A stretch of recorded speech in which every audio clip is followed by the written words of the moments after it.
Hey guys, hope everybody's enjoying their weekend so far.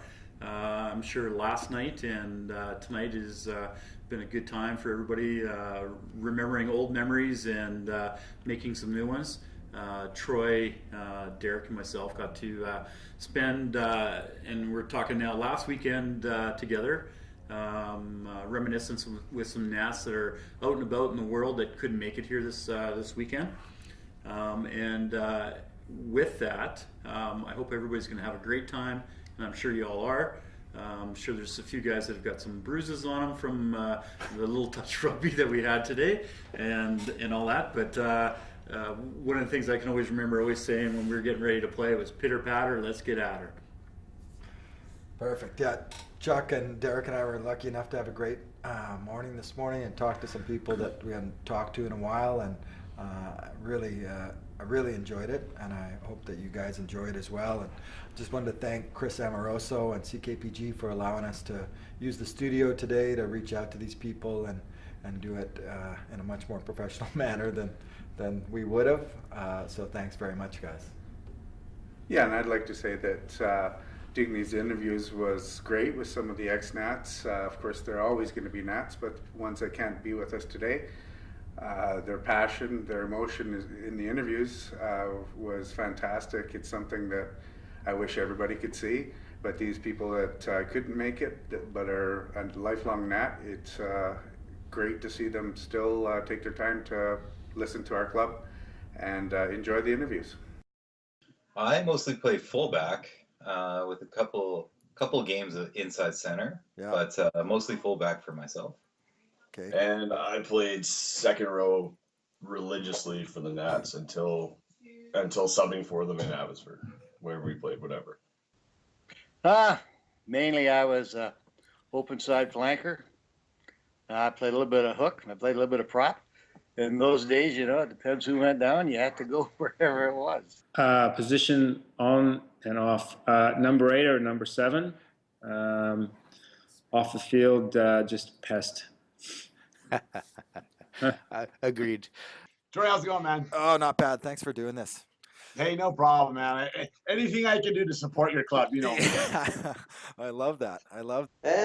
Basically, I was on a university exchange over to Prince George in 2001. I would take a punt at 2001, and so spent that season playing with the Nats, and then returned the following year for the provincial finals tournament on Vancouver Island to play with the Nats again then. So just basically a couple of seasons. So it was a great time and a highlight of my rugby career. I started the club in 1977. I just got back from traveling around the world, and I actually came up to Prince George to play lacrosse and got a job with the city. And lo and behold, a good buddy of mine, Doug Hughes, was up here and said, "Hey, we got a rugby club going." They just started it the year before. Oh, man. My first game against the Nats was at Kolomica Field in 1979. Wow. I got thrown out. Come on. I did. Good start. First game against the Nats, got thrown out for a little foul play. But who was playing back then, man? Bob Warman? Yeah. Oh, man. I think Rich was playing. Yeah. Oh my God, who else? I don't know if Johnny Miller was playing then. He probably was, but again, close, yeah. He had one guy that was named Tiny that was just a huge man, and that's the guy that I got. He and I got into an altercation, and we both got tossed. So some great memories, man. So my first game was in June of 1998, and that was an experience to a trip of Fort St. John, where we experienced some rookieing that year, and Pappy and I learned what it's really meant to be comfortable in a hotel room with Jim Chernikoff and his cronies. Yeah. I think we might have became men that day. I love it. Yeah. Were you on that trip, Caden? No, I didn't join till a year behind you guys. Yeah. And I think my first trips would have been against the Rustlers would have been my first games. Nice, I nice. can't even point out the very first one. What did Probably you? still have the jersey though. I probably still have Todd's jersey in my closet. Favorite memories or anything? Uh, yeah, favorite memories would just be going traveling with you guys to different locations. My first trip that I went on was to Missoula for the Maggot Fest in Montana, and you guys traveled on the bus, and I went and picked up a couple of my New Zealand buddies, Bull and Peanut, from the airport, who came to visit me, and we drove to Montana, and then we met up at the hotel that we were staying at. Then we went to a bar and started drinking all night. And then the next day we were supposed to play. And this is the first time I had met most of the Gnats guys. I didn't really know any of them other than Steve, and I think maybe you. And they were in a huddle before the game, and they were passing around peach schnapps. And I just about threw up, and then Peanut couldn't handle it, and he went and started throwing up underneath the post, and then we played about 2 minutes after that. So that was a pretty funny memory. There's a lot of them. Glenn and I were just talking about this. One of the favorites would have been the not rugby related, but the Millennium New Year's Eve party that we threw at the clubhouse. Mm-hmm. No real tragedy ended there. It was a good time had by all. Perfect. And then Glenn, I'll let you talk about the other one that we had. Yeah, mine was got to be also on a losing note. In 2002, we went to Gibson's. We had finished second in provincials 3 years prior to that, and we really wanted to get a big push to win the tournament. Fortunately, we lost in the first game, and if that happens, you can't win the thing. So we ended up throwing a party at my back of my Jeep. I'm pretty sure Ray Rower was involved. Yeah. I'm pretty sure it was exactly Ray Rower's party he just threw in my Jeep, but he had a gin wagon going. Yeah, I remember the gin bar. Yeah, and I that think- gin wagon was pretty legendary. I'm pretty sure we got put on notice. So it started with everybody drinking gin out of the back of the Jeep. Yeah. And the day ended with the Gnats being told that we're on probation for a year. A bunch of stuff happened. Some memorable times. Well, I recall a bus trip down to Vancouver, and big Jesse Parker was we were short a prop, and we had to kidnap Jesse on the way, and so we brought him with us. He had nothing with him but the clothes he was wearing on his back, and we took him away for a few days and got a couple of games out of him and returned him safely on the Sunday. And then obviously getting the provincials finals tournament held up in Prince George that year, where we got to the final, and I think we got narrowly beaten by Cowichan in the final. Yeah, we won our share of tournaments. I also remember that we started off, we didn't win for a long time, and then we started, winning some tournaments and winning the Gobbler and that. But a big memory of mine was when we started the 14 league. And that, because we had so many people wanting to play, and there's only 15 spots, we'd have 45 guys come out to practice at the start of the year and said, hey, we got to do something to include everybody. So we started the 14 league. And that really included a lot of people, and that lasted for a few years until, I don't know, some other upstart team, I can't even remember their name, came on the line, and they kind of screwed everything up, so we had to go back to a regular team. But they're long gone now. Long gone, yes. I really look back and I look at the Yeah, that sounds good. We'll do that. I look at the relationship between our two clubs, and we went through some difficult times where we didn't like each other very much. But I always thought that you guys pushed us, raised our game. We always judged ourselves, our club, on how we did against Prince George that year. If we beat you guys, wouldn't matter the rest of the guys. Well, we beat Prince George, and that was great. And a lot of those victories were very few and far between for a lot of years. We had we came back empty-handed a lot of times, man. Yeah, I think that goes both ways. I think we sort of traded back and forth the domination, and both of us have been on the good side and the bad side of that. But I think we both clubs made each club better, and it kept rugby in the North going. I think that rivalry. Oh, I definitely agree. I think that there's certain guys you love to hate and guys that you just put your boots on for. I always remember chatting with you ahead of time, and you would always all of a sudden come to that little question, hey, is OJ coming? You know? Yeah, OJ's coming. Yeah. Yes. Okay. What about telling me a little bit about some people that may have been influential in your guys' rugby career, and people from the Nats specifically?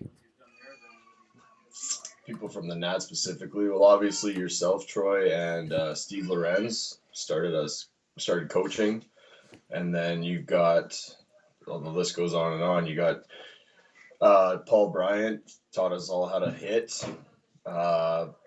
Stray Ray, Jim Chernikoff taught us how to be dirty. Chuck, Bundock, yeah, the list. Dennis, well, taught us different aspects of the game, how to play, right from what, 16, 15? Yeah, pretty young. Yeah, for sure. Glenn, anybody that sticks out in your mind? Yeah, for me, Bruce Northrup was probably the biggest influence of my rugby career. Yeah. He's the guy that I think spearheaded Kelly Road rugby for many years. And man, did he put a lot of effort into it. He taught us how to play the game. He got coaches in like yourself and Steve Lorenz and everybody else that volunteered their time to teach high school kids. And basically was the guy that taught us what rugby was all about and why we fell in love with the game and played for so long. You know, I hate to start naming names because you're going to forget somebody, but John Miller and I always had a good connection on the field. Many fond memories playing with John. He was always there to back you up.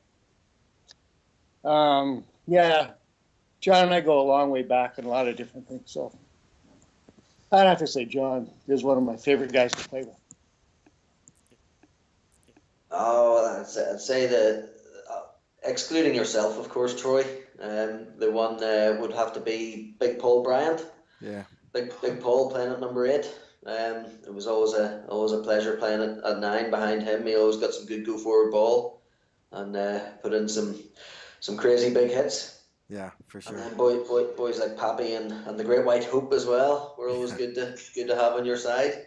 When you're good friends with people on the field, it makes life easier to win games and to go to training and stuff. And obviously Jeremy was a pretty good influence on me because he was a little bit older and took me under his wing, and we spent a lot of time together. So yeah, he had a fairly big influence, not only from rugby but for a life point of view as well. So yeah, it was him and you and Troy with him coming in after a couple of years and leading us around the field like a good number 10 should. I mean, guys like that were good for me. Well, definitely Johnny Miller, because he was such a force on the field. He's a great guy. Rick Collins, a great leader, I thought. Bob Warman, the Beast, man, the nickname for him. What else can you say about the guy? I mean, Mike Coppin actually put a couple pretty good licks on me too. Actually, ripped me up pretty good. He was a great player. Dennis, obviously. I mean, what do you say about Dennis, man? That guy played forever. Just one of my favorite guys, and played the game the right way. I mean, just so hard. You know, just so hard. Troy, what can I say, man? I don't know how many games you've stolen from us, but way too many. And the list, goes on and on. So I can't let this not happen without maybe a little summary or memory of Sunday, Bloody Sunday. I know you and I recently talked about this at Stampede, but maybe just give me a few memories from that great day. Oh man, I just remember. I think the final score was 6-4. That's my recollection. You guys beat us at home. Johnny Miller, huge black guy, ended up in the hospital. I can't remember the name of the hooker that ended up going to Kamloops. A poor guy. Ron Lively. Yeah, ended up horrible. Kenny Thomas, busted nose. man, who else? There's one more of your guys ended up in the hospital, and then I think there was just two of us. So we might have lost on the scoreboard, but we only had two in the hospital, and you had four. So I got what a game! What a game! That's a good measuring stick. Oh man, yeah. I think that might have been your first year, wasn't it? I was, yeah. I was scared out of my mind. I wanted off that field. It was terrible, but it certainly is much more fun to look back at now. You know, and the game has changed so much. It's so much cleaner now. It's just funny because I look back at those days and we kind of policed ourselves. The refs didn't do a lot, and so you know, you had to look after your buddies. Eh? You seem to relish in that type of you know, having fun with the guys like that. So, what was your favorite nickname that the guys had given you over the years? Depends what sport I was playing. I had nicknames like the Beast. Red Bob is an old one that's been around. Like it was Ray Rohr named me Dobo and Dirty Old Bob Orman, and I was never dirty to Ray. With the highest respect. Oh no, I'm not sure why I got all those nicknames. I just played the game the only way I knew how, and did what came naturally to me. Come on, no time. No time. No time. Yeah, I like to say a few little silly things on the field when I was playing. I can't really remember them now. I've got too many head knocks, so I'm sure that you will bring them up during the 40th anniversary. I'll leave that to you guys. Did you want to send a message to the boys? Well, you know, like I say, most of them are too young to even know me or remember me, but there is a mystique about the game of rugby that the rest of the world always wonders about. And with the Prince George Gnats Rugby Club, it fulfilled all the mysteries and mystique of the game of rugby. And of all the games I've played, the rugby players always train the hardest. They play the hardest on and off the field. And like you say, there's memories that you'll never get in any other sport, simply because of the camaraderie amongst your teammates. And it's the only sport where you get the camaraderie with your opposing team after the game. No other teams congregate together at the home team's clubhouse. It's nothing like that happens in any other sport. So, you know, you should relish that time when you're there. Try and hang on to it as long as you can, and then go from there. Nice. Just remember, every rugby player's wife is upset with them at some time. Yeah, some more than others, that's for sure. Exactly. From the outside looking in, you guys, I think you guys are doing a great job. James Hope, notably, Happy, all the guys that are doing, they're all over the news right now. They're doing the mini stuff. I think it's great job getting that program started to keep the club going. Yep. Yeah, we just played with the traveling side in Chilliwack. Yeah, That was really good. really good time. A lot of new guys coming up that are awesome. Perfect. Yeah, keep up the good work. Yeah, and for myself, just like to say, Kate and I were talking about it before because we thought, you know, what does the Nats mean to you? Kind of question might come up, and for us, it's always been a philosophy of win on Sunday. That's basically being a Nat in a nutshell, and it's what I've always appreciated playing for the Nats because no one stayed out later than the Nats, and I played for a few different clubs, but nobody took rugby seriously like the Nats do. How many freaking Sunday morning games that the Gobbler had to play by being the last people to go to bed. Yeah. And I can count on my hands how many games we didn't win on the Sunday morning game, being absolutely hungover.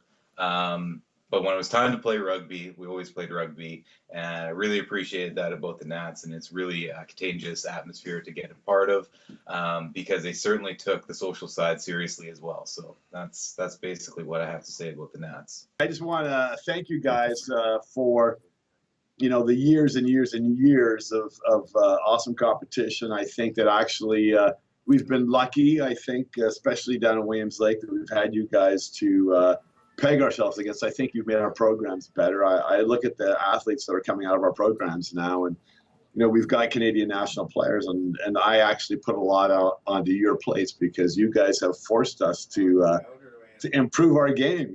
We've had to continue to go, and I think that without that competition, I don't think our club would be here. So definitely thank you guys so much. Thanks for all the great memories. Thanks for the occasional pop-up in Prince George, and for all the unbelievable highs that we've had from beating you guys, man. I think rugby's a special game, and you make lifelong friends. And good effort to all the boys who are coming back up to Prince George for the weekend for the 40th anniversary. And cheers to you all. I'll be having a drink for you next week. Cheers. I'm proud to be a Nat. Hey there, gents. I hope you all enjoyed the videos of our members out and about in the world, and I really hope you all enjoyed your weekend this weekend. Yeah, thanks. I wish we had some beers to cheers you guys, but CKPG wouldn't let us have them in here. And here's to the next 40. That's Cheers, 40, guys. boys.